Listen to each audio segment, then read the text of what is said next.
रूपगंज गांव एक बहुत बड़े भूभाग में फैला हुआ है।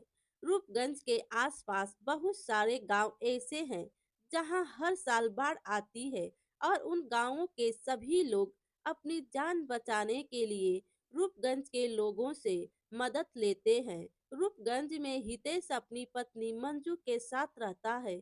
यह दोनों बहुत ही दयालु हैं। जब भी किसी को मदद की जरूरत पड़ती है दोनों हमेशा आगे आते हैं।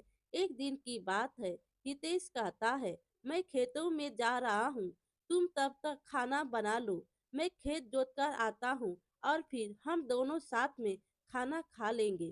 ठीक है, आप जाइए, मैं खाना पकाती हूँ। हितेश अपने बैलों को लेकर खेतों की तरफ चला जाता है तो वहीं मंजू किचन में चली जाती है और नाश्ता बनाने की तैयारी करने लगती है। आज कुछ मीठा भी बनाऊंगी, इनको बहुत पसंद है। मंजू जल्दी से रोटी सब्जी और खीर बनाती है। इसके साथ ही वह अलग से दो बड़ी रोटियां भी बनाती है और सारा खाना लेकर अपने खेतों में चली जाती है। पहुंचकर देखती है कि हितेश कड़ी धूप में खेत की जुताई कर रहा है। मंजू को देखकर हितेश चौंक जाता है। अरे तुम यहाँ कैसे? मैं खाना बनाकर लाई हूँ। चलो बैलों को खड़ा कर दो और पहले खाना खा लो। सुबह से भूखे हो। तो हितेश कहता है, घर आकर खा लेता, यहाँ इस कड़ी धूप में आने की क्या जरूरत थी? तो मंजू कहती है, अच्छा, और आप जो इस कड़ी धूप में काम कर रहे हैं उसका क्या? आप केवल अपने लिए तो मेहनत नहीं कर रहे हैं ना, तो मुझे भी आपका बराबर साथ देना चाहिए। फिर हितेश कहता है, अच्छा ठीक है, अब आ ही गई हो तो जाकर पेड़ की छांव में बैठ जाओ। मैं इस खेत को पूरा जोत लेता हूँ, फिर दोनों साथ में खाते हैं। तो मंजू कहती है, बिल्कुल भी नहीं, आप बैलों को भी छांव में खड़ा कर दीजिए और हाथ धोकर खाना खाने के लिए बैठ जाइए। पर जब तक हम खाना खाएंगे तब इन बेचारों बैलों को बेमतलब खड़ा रहना पड़ेगा। आप उनकी चिंता मत कीजिए, मैं दोनों बैलों के लिए भी बड़ी बड़ी रोटियां बनाकर लाई हूँ, वह भी हमारे साथ खा लेंगे। मंजू खाने की पोटली को पेड़ की छांव में रख देती है और हितेश भी बैलों को छांव में खड़ा कर देता है। यह लीजिए, हाथ धो लीजिए। मंजू बोतल का ढक्कन खोलकर हाथों पर पानी डालती है और हितेश हाथ धोकर खाना खाने के लिए जमीन पर बैठ जाता है। मंजू पोटली से बड़ी वाली रोटियां निकालकर दोनों बैलों को दे देती है और बैलों को कहती है, यह लो, तब तक तुम भी कुछ खा लो और आराम करो, बाद में मन लगाकर काम करना। मंजू की बात पर दोनों बैल सर हिलाते हैं। यह देखकर मंजू बहुत खुश होती है और कहती है, देखिए जी, यह बैल तो मेरी बात पर हाँ में सिर भी हिला रहे हैं, जैसे कि यह हमारे बच्चे हों। तो हितेश कहता है, अब बच्चों के जैसे इनका ख्याल रखती हो तो वो भी तुम्हारी बात मानेंगे ही ना। चलो आ जाओ। मंजू भी हितेश के साथ खाना खाने बैठ जाती है। दोनों पति पत्नी मिलजुल कर खाते हैं। हितेश खीर को देखकर बहुत खुश होता है। अरे वाह, तुमने तो आज मन ही खुश कर दिया। मुझे पता था आपको खीर जरूर पसंद आएगी, देसी घी के साथ जो बनाई है। खाना खाने के बाद हितेश खेत जोतता है और फिर दोनों लोग अपने बैलों को लेकर घर के लिए चल पड़ते हैं। हितेश और मंजू की शादी को कई साल बीत चुके थे, पर अभी तक उन्हें कोई भी संतान नहीं थी। पर वह दोनों अपने बैलों को अपने बच्चों की तरह ही प्यार करते थे। मैं बैलों को पानी पिलाकर आती हूँ, आप तब तक नहा लीजिए। इनके बैल भी बहुत ही शानदार थे, उन्हें कभी भी खूंटे पर बांधने की जरूरत ही नहीं पड़ती थी। बिना बांधे ही दोनों बैल चुपचाप गौशाला में रहते थे। मंजू को अचानक जोर से बादल गरजने की आवाज आती है। लगता जोरों की बारिश होने वाली है, कहीं फिर से कोई अनहोनी ना हो जाए। कुछ ही देर में पानी बरसने लगता है और देखते ही मूसलाधार बारिश शुरू हो जाती है, जिससे लोग रूपगंज की तरफ भागने लगते हैं। वो देखिए जी, लोग हमारे गांव की तरफ आ रहे हैं। हमको घर में कुछ लोगों के रहने की व्यवस्था करनी पड़ेगी। तो हितेश कहता है, हाँ, हम उन लोगों को अपने घर में शरण तो दे देंगे, पर खाने पीने का क्या होगा? तुम तो जानती हो कि हमारे पास सिर्फ 2 ही खेत हैं और उनमें केवल हम दोनों के लिए ही अनाज हो पाता है। फिर मंजू कहती है, आप चिंता मत कीजिए। जब ऊपर वाले ने हमें इतना काबिल बनाया है कि हम दूसरों को अपने घर में शरण दे सके, तो उन लोगों के खाने की व्यवस्था भी करवा ही देंगे। मंजू घर की साफ सफाई करती है और कुछ लोगों को अपने घर पर रहने के लिए बुला लेती है। इन्हीं में से एक बूढ़ी औरत भी है और वो कहती है, तुम्हारा भला हो बेटी, तुम इस मुसीबत के समय हम लोगों की मदद कर रही हो। फिर मंजू कहती है, जो मुसीबत की घड़ी में काम ना आए वो पड़ोसी ही कैसा। और आप तो मेरी माँ की उम्र की हो, आपकी सेवा करना तो मेरा धर्म भी है। तो बूढ़ी औरत कहती है, भगवान तुम जैसी बेटी हर माँ को दे। मंजू ने इन सबको अपने घर पर आश्रय तो दे दिया था। रात को जब खाना खाने का समय हुआ, तब यह सभी लोग एक उम्मीद भरी नजरों से हितेश और मंजू की तरफ देखने लगे। मंजू अपने हिस्से का खाना बूढ़ी औरत को दे देती है। यह लीजिए, खाना खा लीजिए, आप बहुत भूखी लग रही हैं। मैं तो सच में भूखी हूँ बेटी, पर अगर यह खाना मैं खा लूंगी तो तुम भी आज रात भूखी रह जाओगी। तो मंजू कहती है, आप चिंता मत कीजिए, मैं पानी पीकर काम चला लूंगी।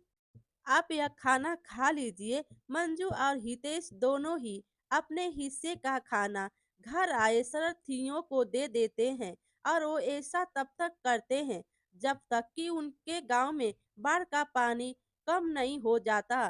फिर बूढ़ी औरत कहती है, बेटी तुम दोनों घर में अकेले ही हो, क्या तुम्हारी कोई संतान नहीं है?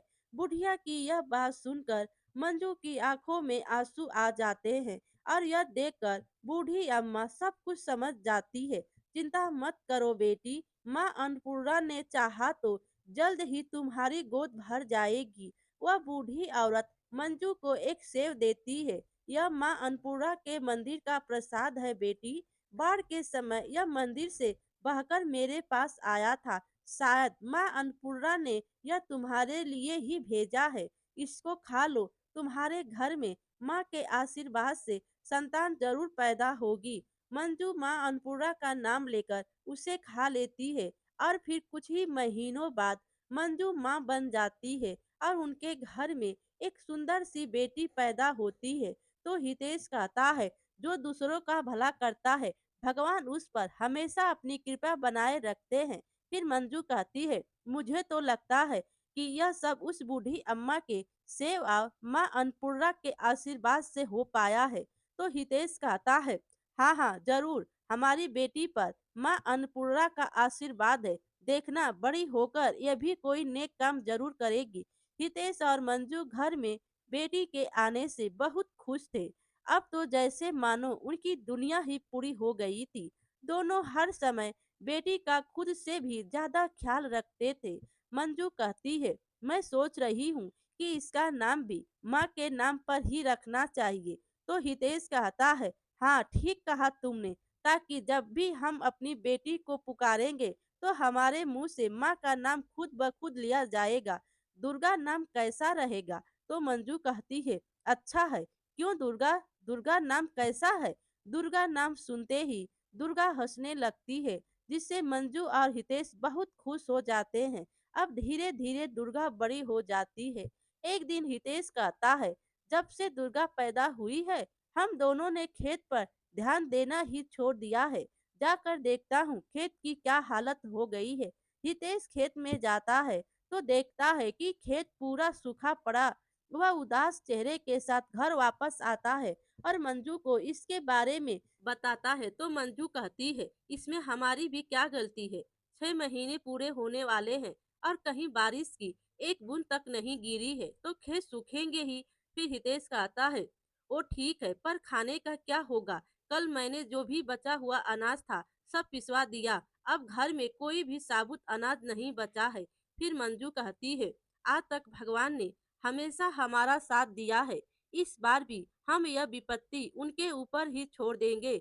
जब तक पिसा हुआ अनाज चल रहा है, पेट भर कर खा लेते हैं, बात की बाद में देखी जाएगी। तो हितेश कहता है, पर हमें साथ साथ कुछ दूसरा काम भी देखना पड़ेगा।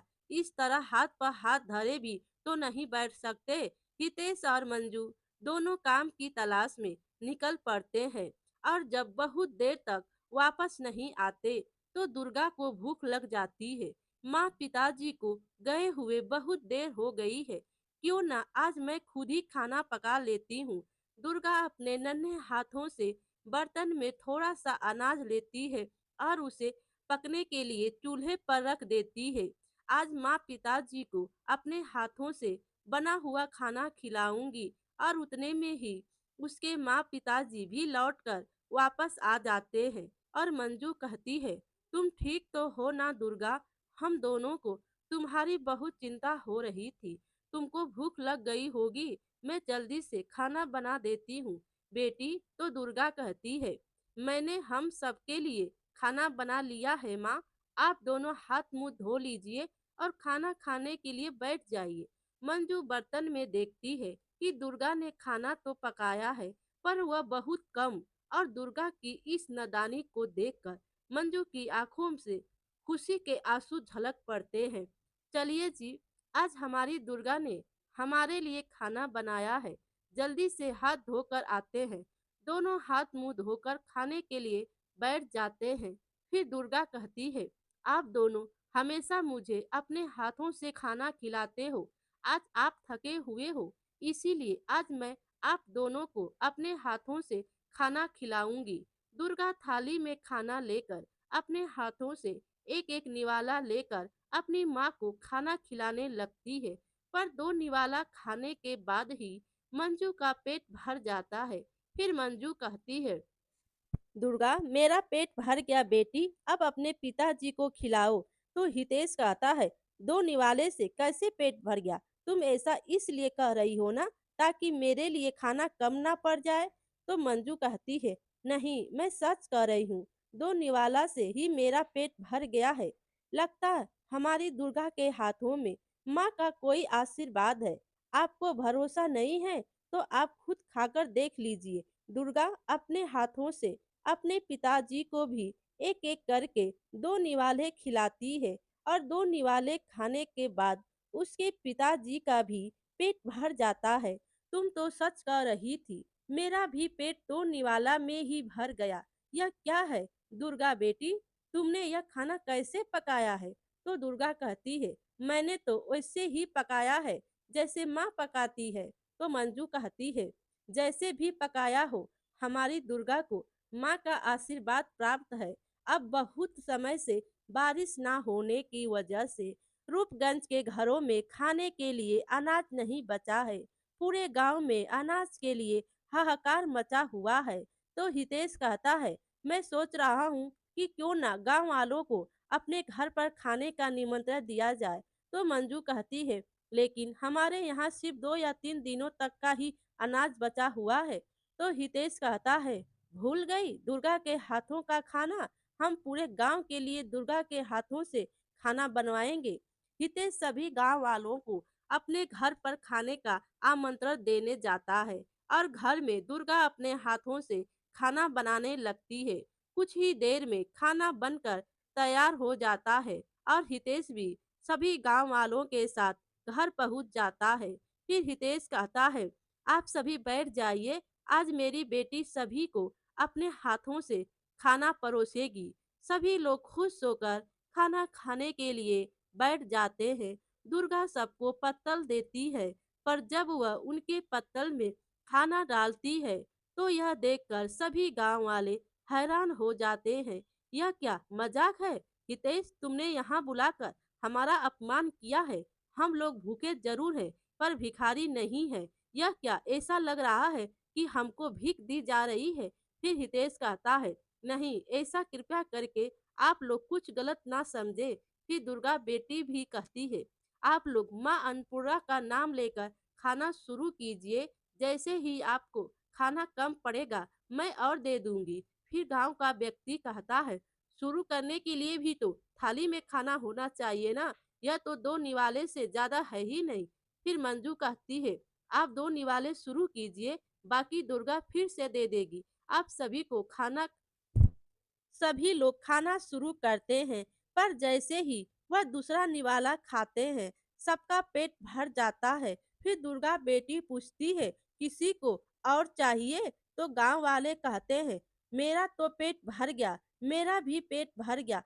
सभी लोगों का पेट भर गया था। यह देखकर सभी लोग हैरान भी थे। यह क्या है हितेश? हम सभी का पेट 2 ही निवाले में कैसे भर गया? हमारी दुर्गा को माँ अन्नपूर्णा का आशीर्वाद है। उसके हाथों से सिर्फ 2 निवाले खाने से ही पेट भर जाता है।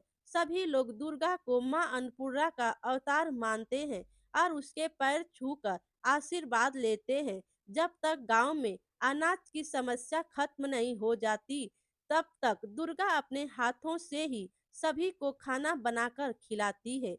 मेरे प्यारे दोस्तों, कहानी अच्छी लगी हो तो लाइक कीजिए और अपने दोस्तों में भी शेयर कीजिए और चैनल पर नए हो तो चैनल को सब्सक्राइब कीजिए। थैंक